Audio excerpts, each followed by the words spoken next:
The airport lounge had become my second office over the past year. As a consultant who splits time between New York and London, I practically lived in Terminal 5 at Kennedy Airport. The premium lounge membership was worth every penny for the comfortable seating, reliable Wi-Fi, and most importantly, the peace and quiet away from the main terminal chaos. I had presentations to review, clients to email, and exactly 3 hours before my overnight flight to Heathrow, I was deep into reviewing a contract when I heard her voice cut through the ambient conversation like nails on a chalkboard. "You have got to be kidding me." I asked for a vodka cranberry, not cranberry with a hint of vodka. "This is unacceptable." I glanced up from my laptop to see a woman in her mid-40s, bleached blonde hair and that aggressive angular bob that screamed entitlement, designer sunglasses pushed up on her head despite being indoors, and a carry-on bag covered in luxury brand logos that were probably knockoffs. She was berating a young bartender who couldn't have been more than 22 years old. The bartender, whose name tag read Marcus, maintained admirable composure. "Ma'am, I apologize if the ratio wasn't to your preference. I'd be happy to remake it for you." "Happy to remake it? You should be grateful I'm giving you the chance to fix your mistake. Do you know how much I pay for this lounge membership?" I returned to my work, hoping this situation would resolve itself. It did not. Before we go any further, if you're enjoying this story of sweet, legal revenge, make sure to hit that like button and subscribe to KarenEatWorld. Trust me, you won't want to miss how this entitled frequent flyer finally gets grounded. And stick around until the end, because this revenge is truly first class. Over the next 40 minutes, this woman, who I admittedly dubbed Karen, before I even heard the bartender accidentally confirm her actual name was indeed Karen, proceeded to create a scene that would have made a reality TV producer weep with joy. She sent back 3 drinks. She complained that the cheese plate had the wrong type of brie. She demanded that Marcus turn down the television that was mounted in the corner, then complained it was too quiet, then insisted it be turned off entirely because the news anchor's voice was shrill. Marcus handled each complaint with professional grace, but I could see the exhaustion creeping into his eyes. Other lounge members were starting to notice, some shooting sympathetic looks at the staff, others conveniently moving to seating areas farther away from the bar. Then Karen ordered her 4th drink in less than an hour. This time, it was a gin and tonic, and she wanted Hendrix, not whatever bottom shelf garbage you people usually pour, and I want to see you pour it so I know you're not trying to scam me. Marcus prepared the drink exactly as requested, and I watched him pour a very generous amount of Hendrix. Karen took 1 sip and her face transformed into an expression of pure theatrical outrage. "This is warm. The gin is warm. Are you incompetent or just lazy?" "Ma'am, I assure you the gin is stored at room temperature as intended, and the tonic and ice should make it perfectly cold," Marcus replied, his voice still steady, but I could hear the strain. "Room temperature? Room temperature? I'm about to get on an international flight, and you're serving me room temperature gin? Give me your manager. Now." An older gentleman in a suit, presumably the lounge manager, appeared within minutes. His name tag identified him as Robert Chun, lounge manager. "Good evening, ma'am. I understand there's been some concern about your drink. I'd be happy to personally prepare a new one for you." Karen launched into a 10-minute tirade about the absolutely abysmal service Marcus's obvious incompetence, and how she was going to report this location to corporate, leave scathing reviews on every platform imaginable, and demand a refund of her annual membership fee.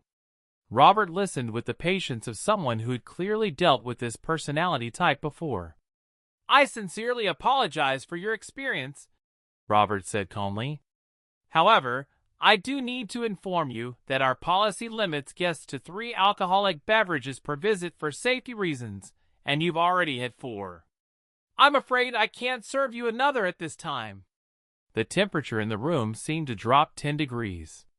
Karen's face turned a shade of red that matched the cranberry juice she complained about earlier. "Excuse me? Are you cutting me off? Do you know who I am? I'm a Diamond member." "Diamond?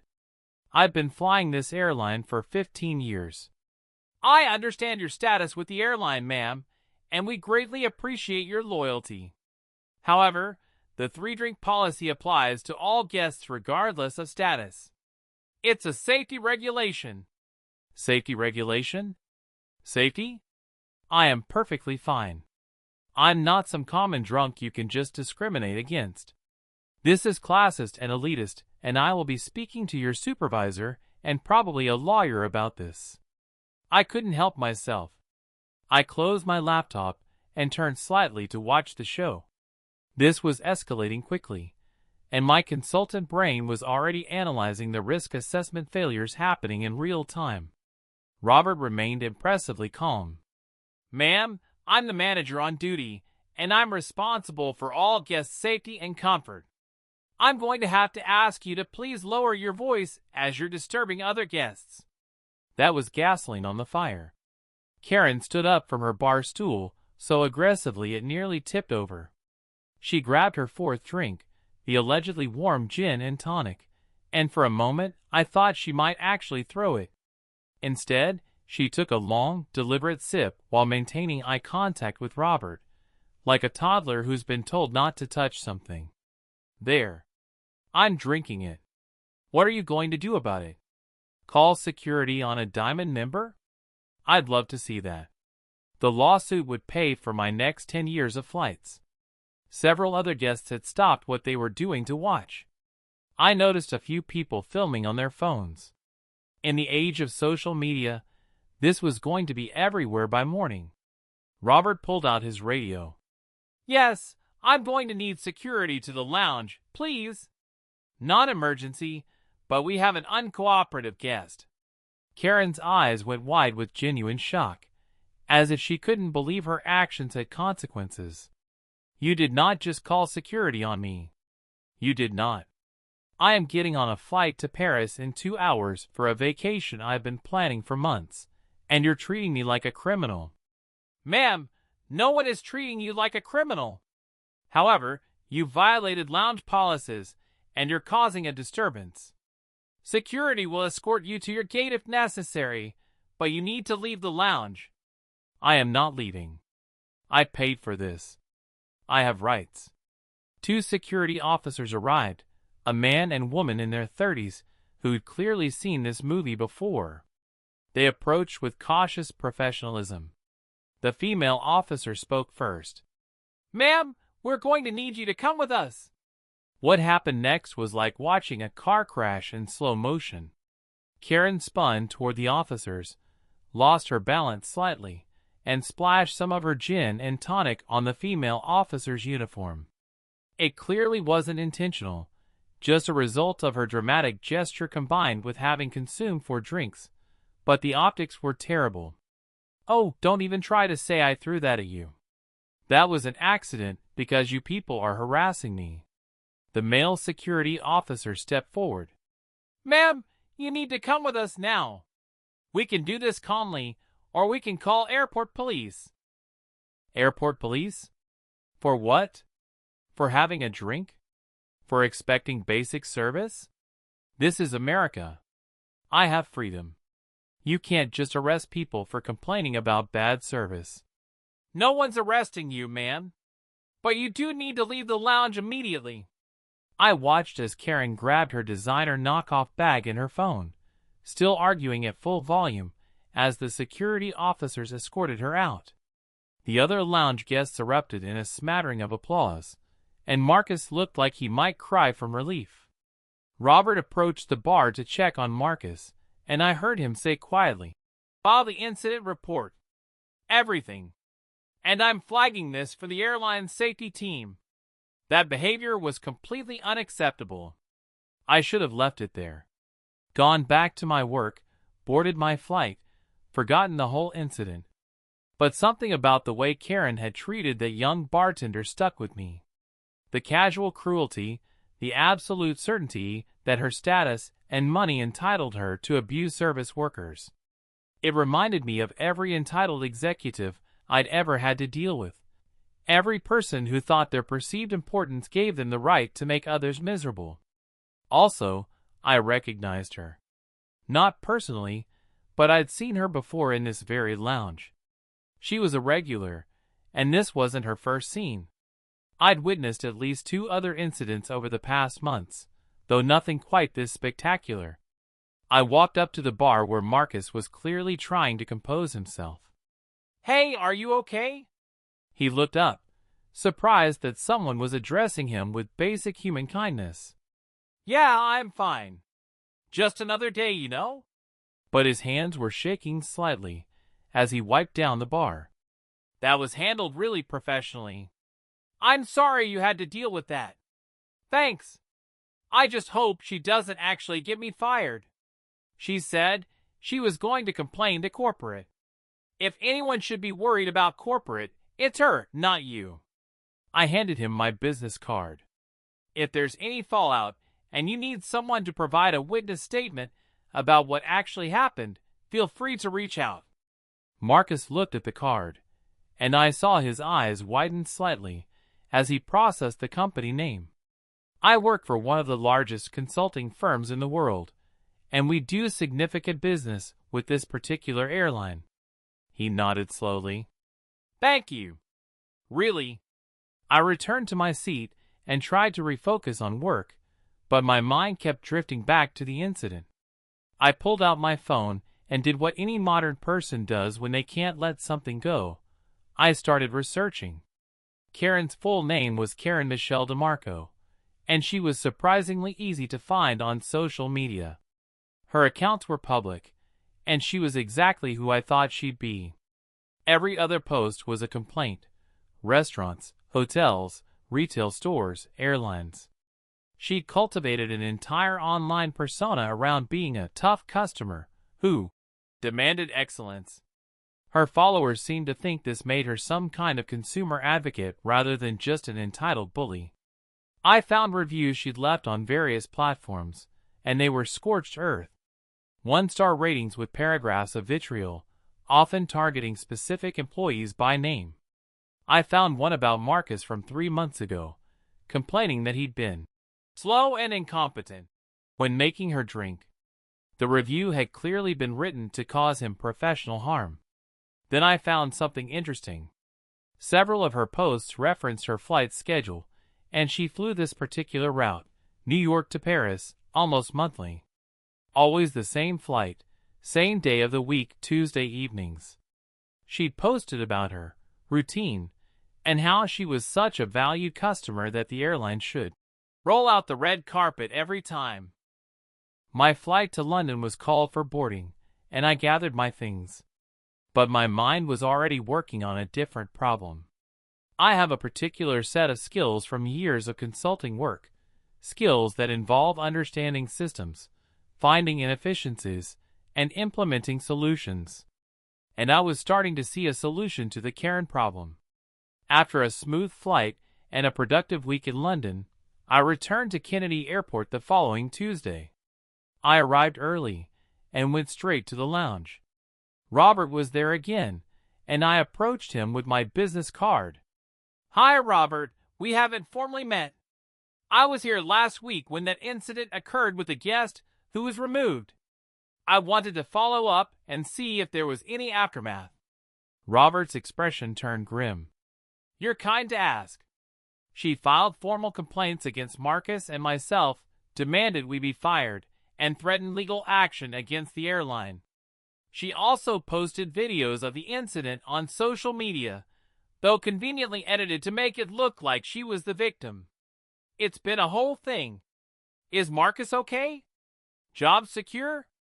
For now, yes.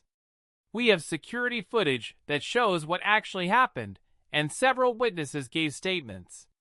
But corporate is concerned about the social media attention. You know how it goes. They'd rather appease a problem customer than deal with bad publicity. Is she still allowed in the lounge?" Robert sighed.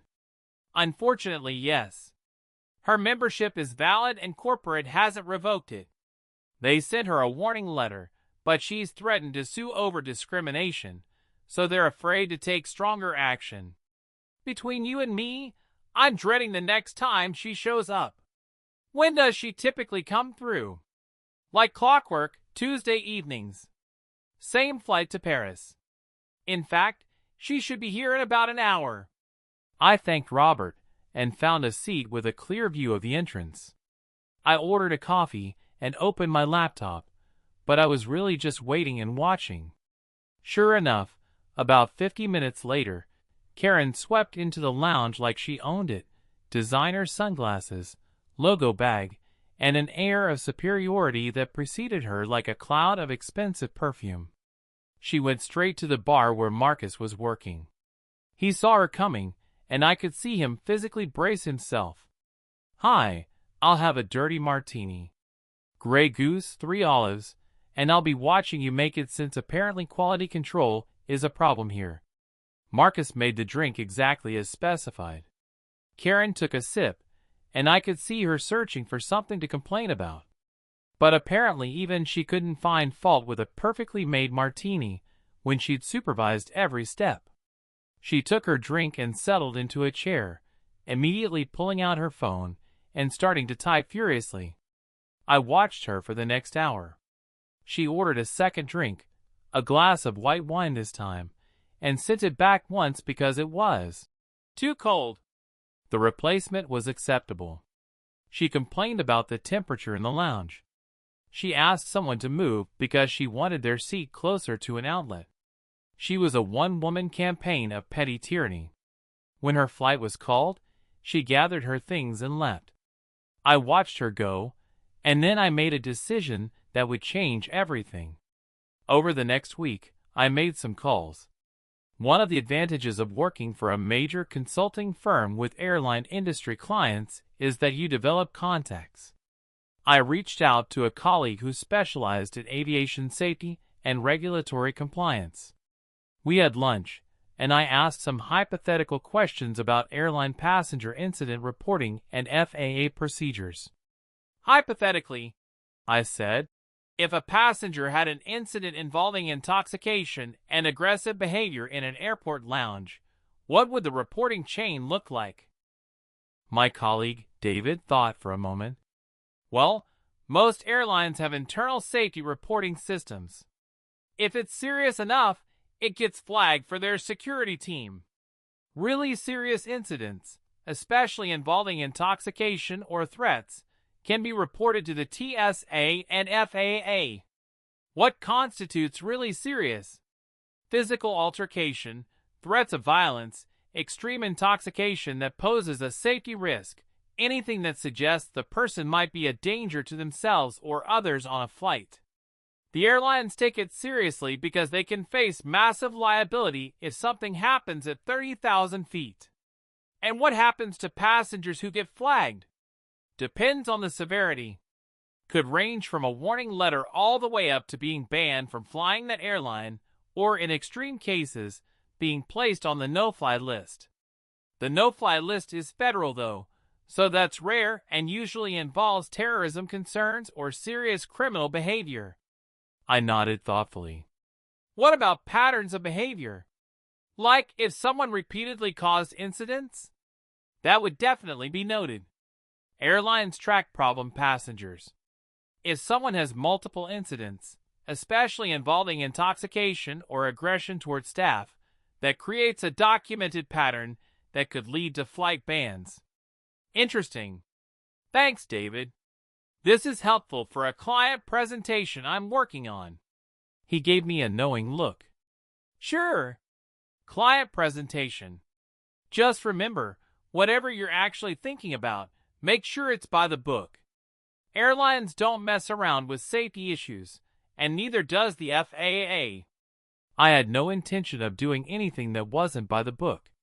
In fact, my entire plan depended on following the rules exactly. I spent the next 2 weeks becoming a Tuesday regular at the Kennedy Airport Lounge. Each week, like clockwork, Karen appeared for her Paris flight. And each week, she caused problems. Week 2, she berated a different bartender about the wine selection. Week 3, she got into an argument with another passenger who she accused of taking her seat. Week 4, she complained so loudly about the food that she disrupted a business meeting happening nearby. I documented everything. I took careful notes with timestamps. I wasn't obvious about it. I just looked like another business traveler working on my laptop. But I was building a case file that would make a prosecutor jealous. I also made friends with the lounge staff. I was polite, tipped well, and showed basic human decency, which apparently made me memorable in contrast to guests like Karen.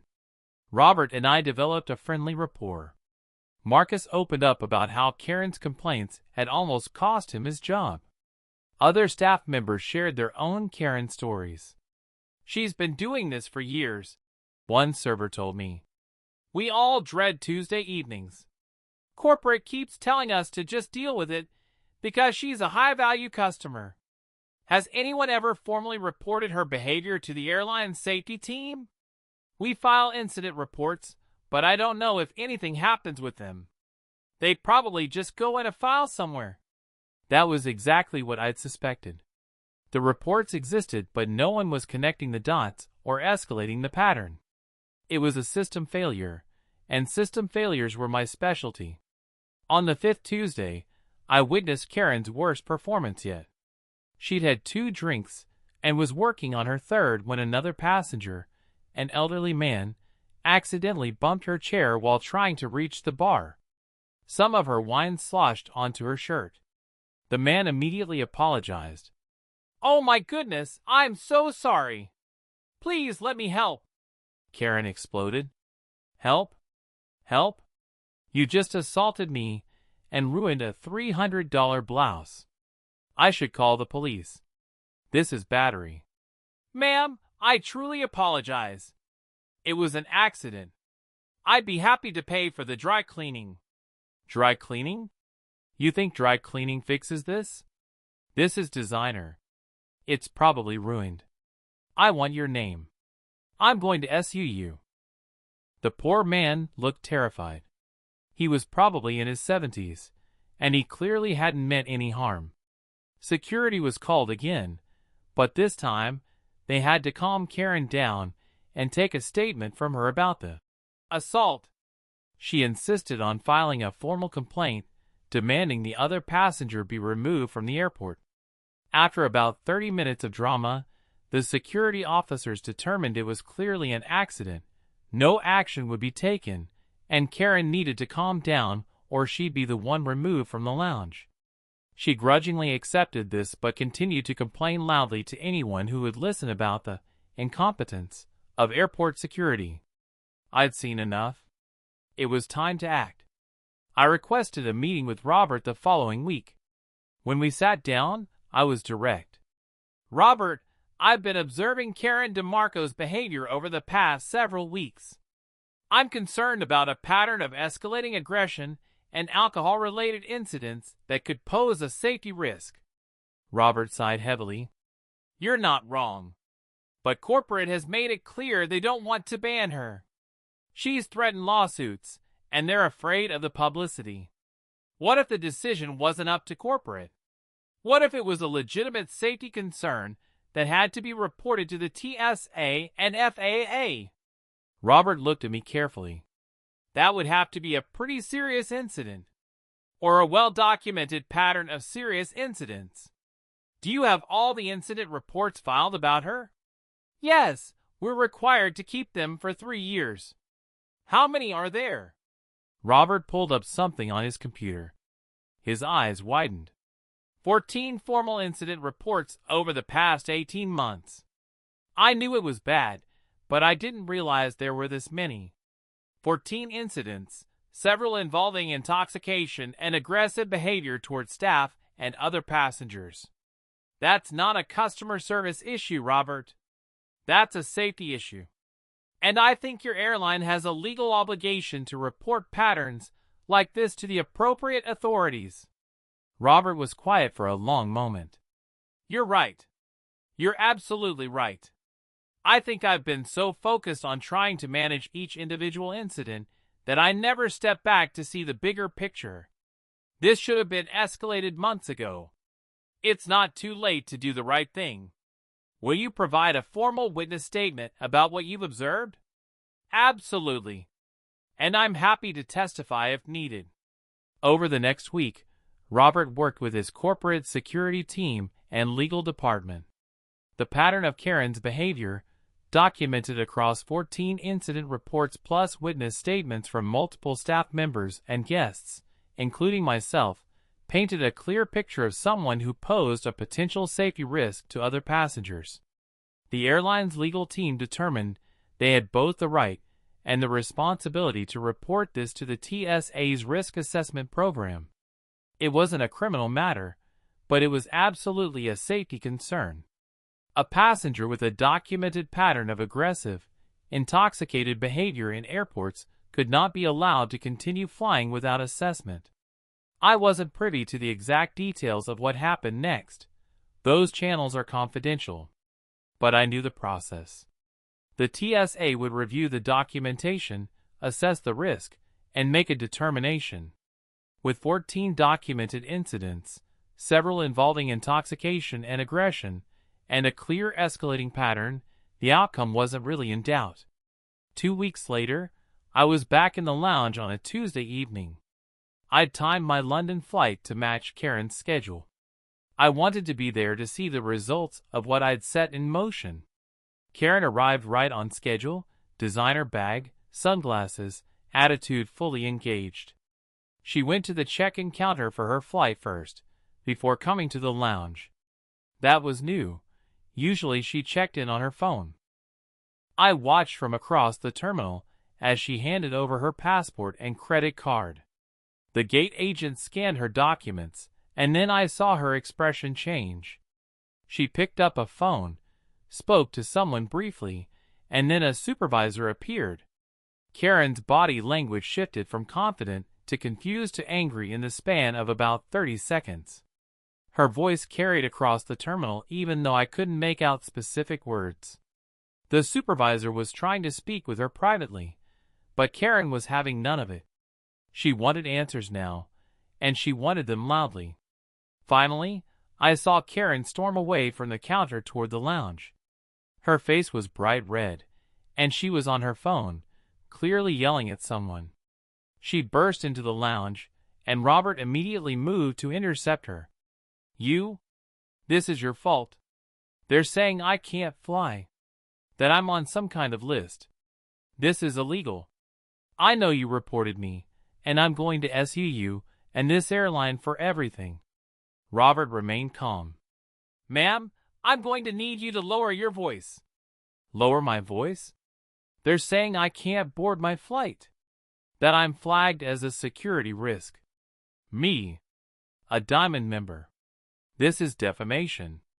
This is discrimination." "Ma'am, the airline has the right to refuse service to passengers who pose a safety concern. You've had multiple incidents involving." "Multiple incidents? You mean times when your incompetent staff couldn't do their jobs and I had to complain? That's not an incident, that's me being a quality customer."